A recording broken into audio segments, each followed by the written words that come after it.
अस्सलामुअलैकुम viewers, welcome दी back welcome दिल से करते हैं आप दोस्तों खुशामदीद ड्रामेबाज गुरु पर। और आप देख रहे हैं ड्रामा सीरियल बदनसीब, जिसका अगला टीजर प्रोमो लॉन्च कर दिया गया है।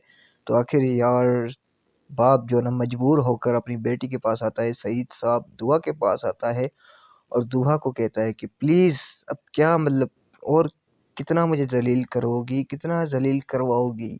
अब तो मुझे बता दो मेरी माँ कहाँ है, मेरी माँ का पता बता दो। लेकिन दुआ कहती है आपने देर कर दी ये पूछने में कि आपकी माँ कहाँ है।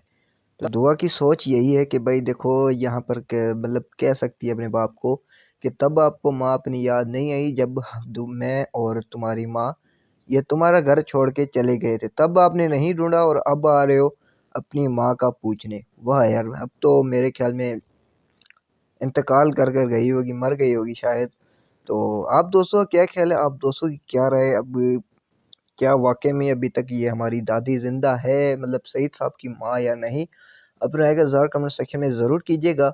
और अगर यार वीडियो अच्छी लगती है तो यार लाइक कमेंट और दोस्तों के साथ शेयर ज़रूर किया करें। बस एक छोटी सी रिक्वेस्ट रहती है आप दोस्तों से कम यूट्यूब चैनल को सब्सक्राइब ज़रूर कीजिए। और फेसबुक पेज पर नए हो तो यार उसे लाइक फॉलो ज़रूर कीजिए। तो इंशाल्लाह मिलते हैं नेक्स्ट वीडियो में, तब तक के लिए अल्लाह हाफिज़।